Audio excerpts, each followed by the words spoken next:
থাকতে দাও। হ্যাঁ মা, মা কি হয়েছে রে গেদা? দেহ কারে নিয়ে আইছি। ও বৌমারা নিয়ে এসছস? কি এই হয়েছে? এটা কি তোমার মা? হ্যাঁ আমার মা। বাবা বাবা বাবা, এত মোটা হাতির মতো একটা মহিলার পেট থেকে এরকম মশার বাচ্চা বাইরেছে কেমনে? কি কও বৌমা এগুলা? আমি তোমার শাশুড়ি, শাশুড়ি হিসেবে একটু সম্মান করে কথা কও। সম্মান করবো না? আপনি কি সম্মানের যোগ্য?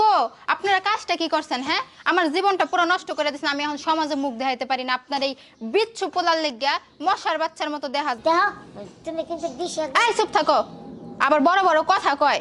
বিয়ে করার কত শখ উঠে গেছে গা। এই মহিলা, আপনি জানেন কি হয়েছে? আপনার এই পোলারে নিয়ে রাস্তা দিয়ে আসার সময় এলাকার লোকজন কয় এটা নাকি আমার পোলা। আমার মান সম্মান কই গেছে আপনারা একবার ভাবছেন?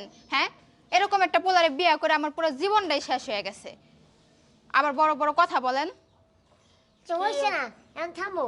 কি থামমু? থামমু কি লেগা? আমি তো থামমু না। আমি কি থামার লেগে আইছি এই বাড়িতে?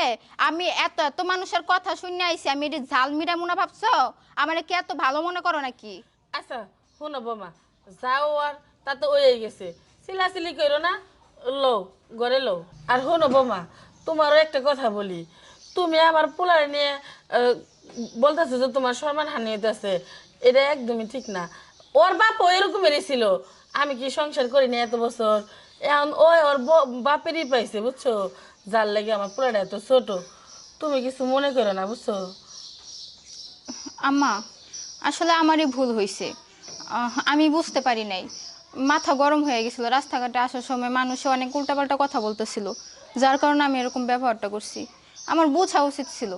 আল্লাহ ভেবেচিন্তে ওর কাছে হয়তো আমারে পাঠাইছে। তুমি আমার মাফ করে দাও আম্মা, আমার মাফ করে দেন। আচ্ছা তাহলে এখন চলো, রাগ গুসা বাদ দিয়া আমরা ঘরে দিয়ে যাই। আরে তুমি যে তোমার ভুল বুঝতে পারছো এতে আমরা খুশি না? খুশি, হ্যাঁ। আচ্ছা ঠিক আছে, চলো ঘরে চলো। বৌমা। আচ্ছা।